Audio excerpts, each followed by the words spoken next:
masih bersama dia Anissa Aprilia.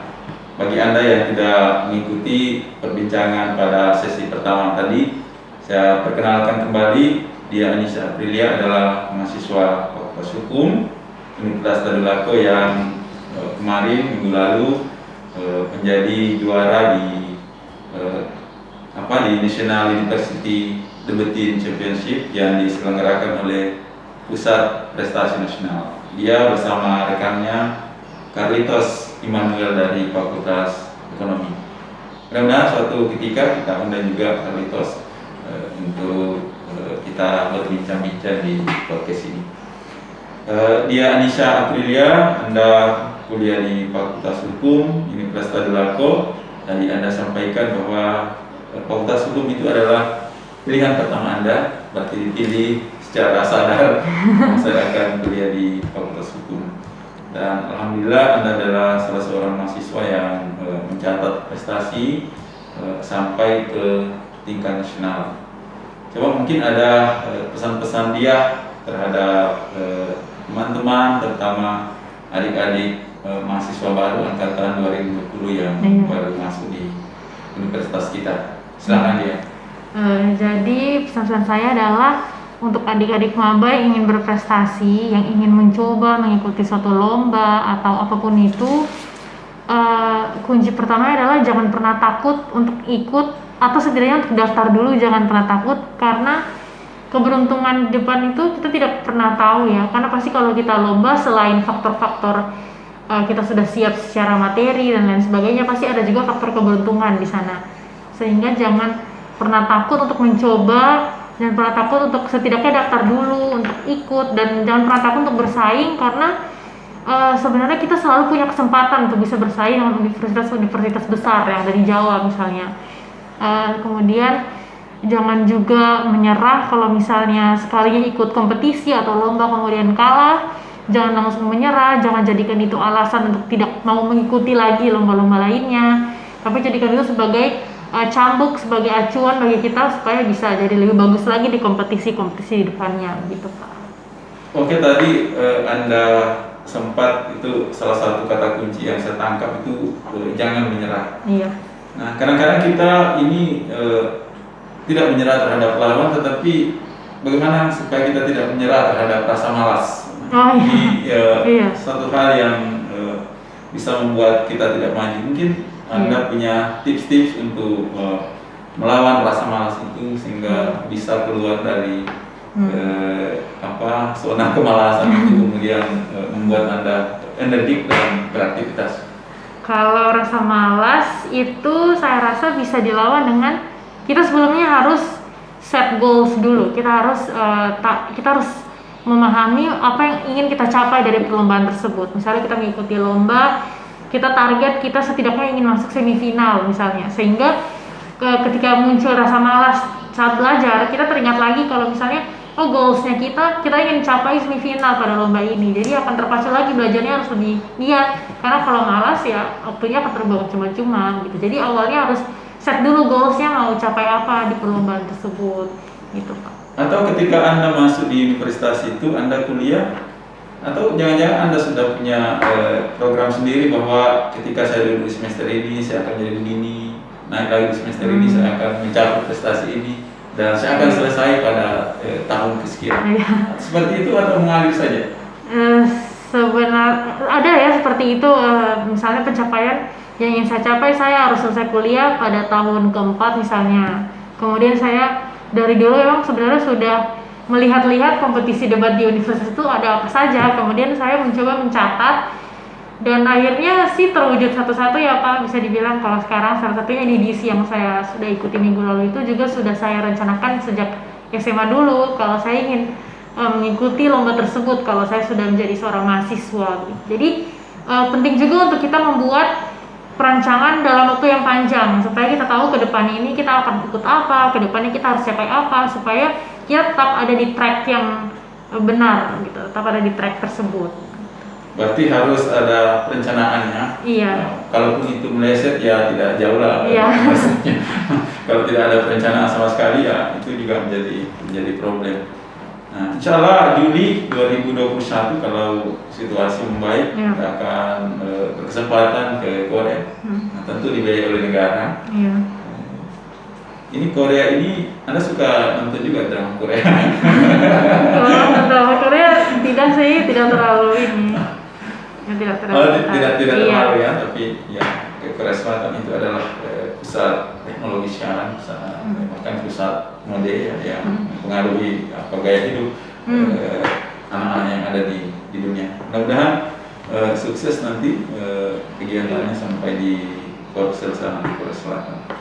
Yang lainnya saya ingin tanya, mahasiswa-mahasiswa dari luar Jawa itu kan kadang-kadang kalau di acara-acara tidak hanya debat, di lomba apa saja, di event apa saja, kita kadang-kadang kalau mau bertemu dengan teman-teman yang punya nama besar dari universitas, misalnya saya akan debat nih dengan UGM, dengan UI. Nah, kira-kira Anda menata perasaan untuk bersiap-siap menghadapi teman-teman dari sana itu seperti apa? Biasanya lumayan sulit juga ya Pak. Biasanya rasa tegang itu tetap ada walaupun kita sudah persiapkan dari jauh-jauh hari untuk siap. Tapi kayaknya salah satu tips yang bisa dicoba berdoa mungkin.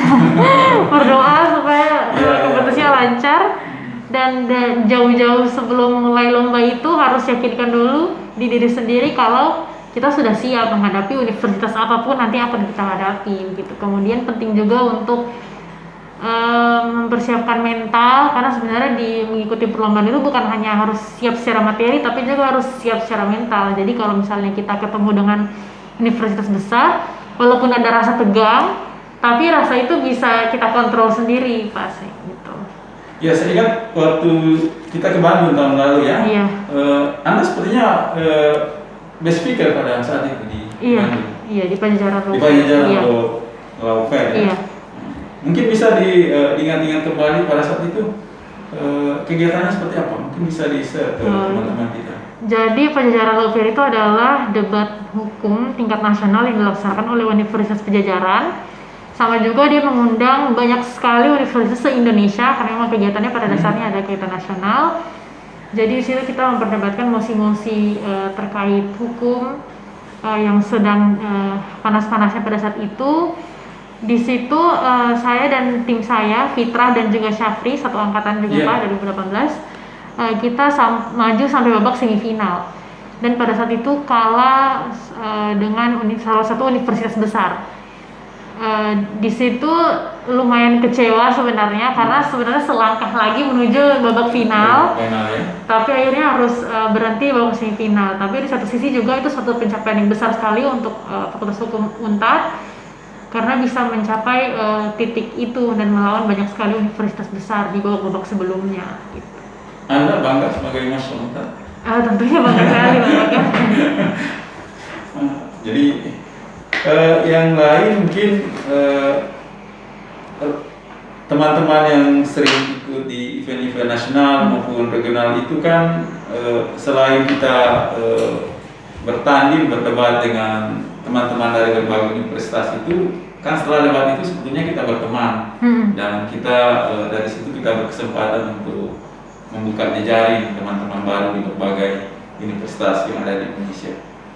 Selama ini setelah mengikuti berbagai kegiatan itu, Anda masih terhubung dengan teman-teman lawan debat Anda itu dari berbagai universitas. Mungkin ada buat grup sendiri dan sampai sekarang masih aktif berbagai informasi tentang event-event atau isu-isu yang menjadi concern dari mahasiswa. Ada seperti itu? Iya, ada.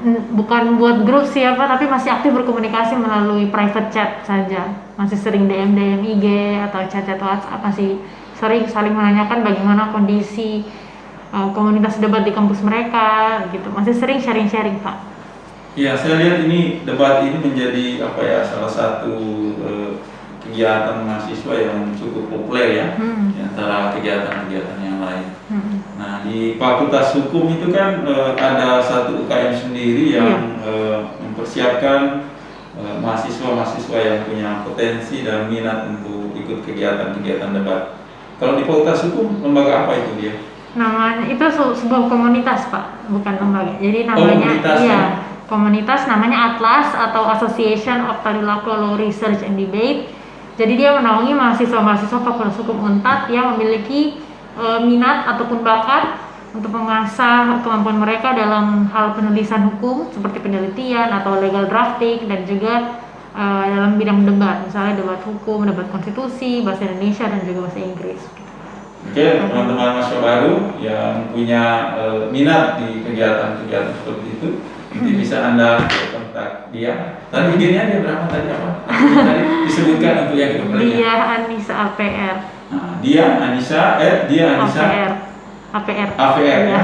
Nah, nanti ada di sini nanti Anda bisa follow untuk berbagi informasi tentang aktivitas atau kegiatan-kegiatan kemahasiswaan khususnya di bidang debat ini.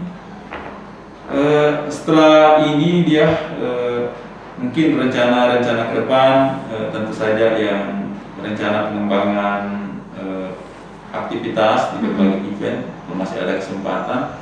Nah, tentu juga Anda sudah bersiap-siap mempersiapkan diri untuk segera meninggalkan fakultas, karena ini juga jadi salah satu tantangan kita bagaimana kita menyelesaikan studi itu. Iya. Nah, mungkin persiapannya sekarang seperti apa?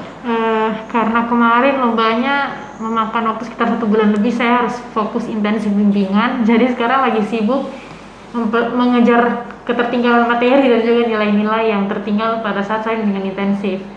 Dan rencana kedepannya tentunya karena tahun depan insya Allah akan pergi ke Korea, jadi rencana kedepannya akan ada bimbingan intensif lagi untuk mempersiapkan diri sebelum lomba tersebut.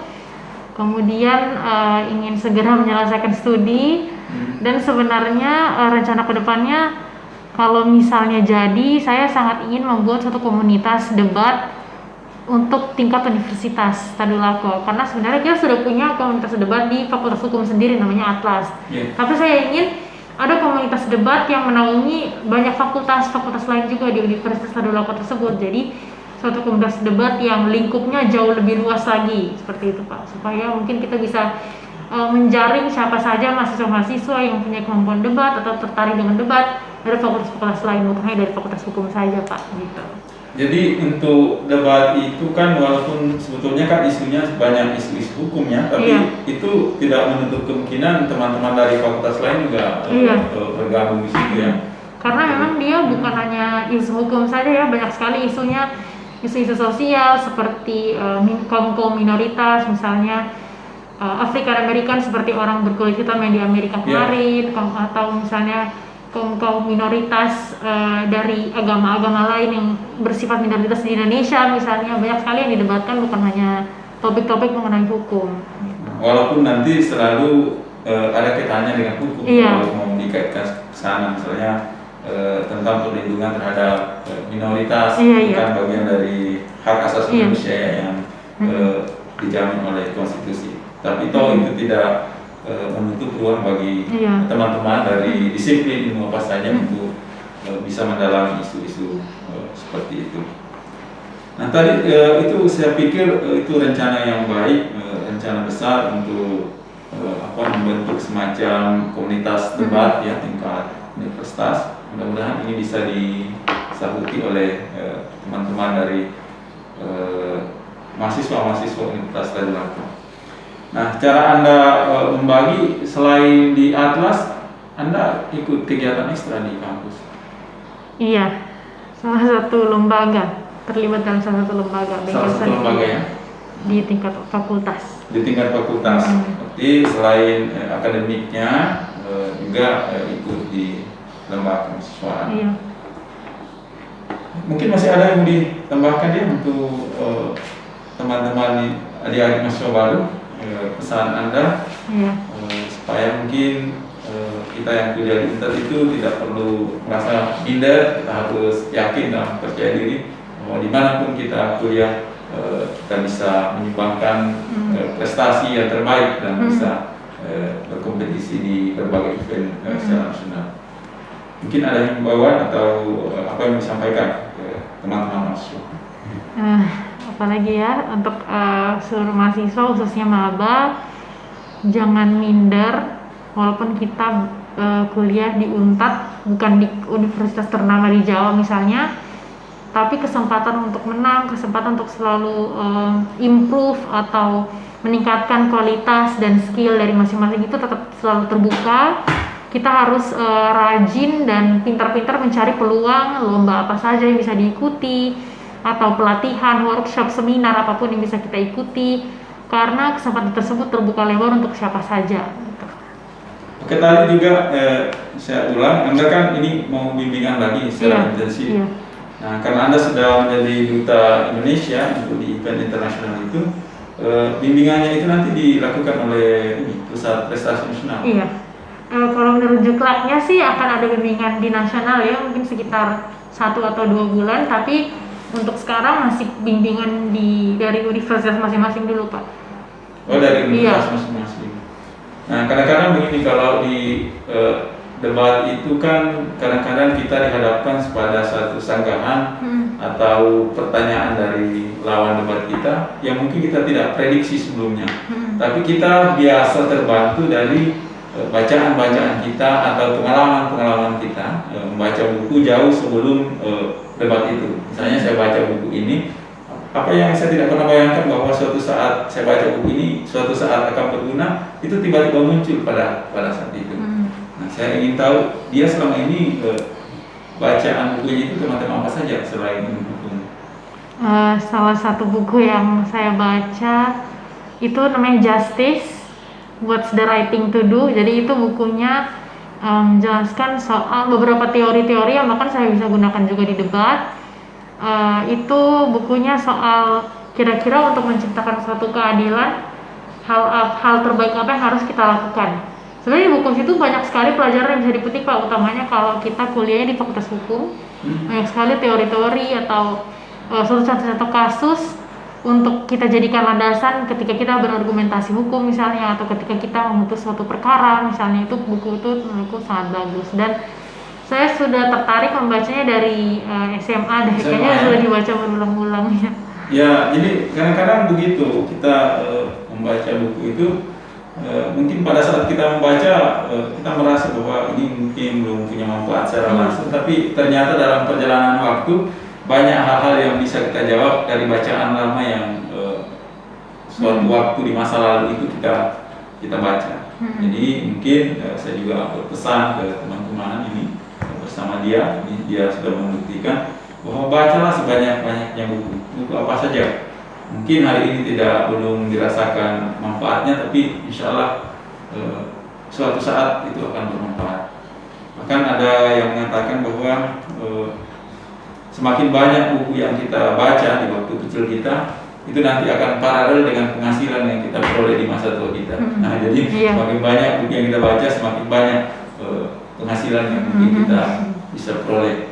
Nah, sama dengan Anda, misalnya Anda baca beli buku, katakan harga 150.000, Anda baca mungkin 2-3 halaman, Anda kuasai itu.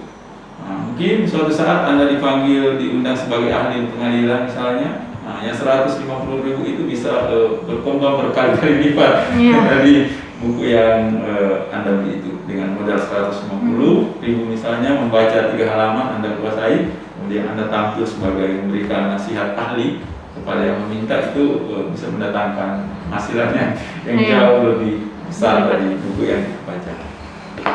Saya kira itu perbincangan kita dengan dia, Anissa Aprilia, pada kesempatan ini. Mudah-mudahan kita akan bertemu kembali di lain waktu dengan sosok-sosok yang inspiratif seperti dia. Sekali lagi saya ucapkan selamat atas prestasi yang Anda raih di masa pandemi COVID-19 ini ya. Pandemi COVID-19 ya. 19. Semoga kita semua tetap sehat. Dan terakhir mungkin closing statement dari dia. Mungkin Anda akan menyampaikan terima kasih kepada orang tua, kepada teman-teman, atau pada siapa saja terkait dengan pencapaian Anda saat ini. Silakan. Pencapaian tersebut tidak akan ada tanpa dukungan dari pihak kampus, tanpa ada dukungan dari pelatih-pelatih debat saya, tanpa ada dukungan dari teman tim saya sendiri, Carlitos, dan juga dari teman-teman semua, khususnya untuk orang tua yang selalu mendoakan. Jadi saya mengucapkan banyak terima kasih untuk pihak-pihak yang sudah terlibat langsung ataupun tidak langsung dari pencapaian yang saya dan Carlitos dapatkan pada lomba tersebut. Oke, terima kasih dia. Jangan lupa tetap di channel ini. Kita akan terus menyajikan selain pembelajaran online tentang hukum, kita akan mengupayakan untuk mengundang teman-teman yang bisa menjadi inspirasi bagi yang lain. Jangan lupa di share, like, and subscribe. Oke, terima kasih.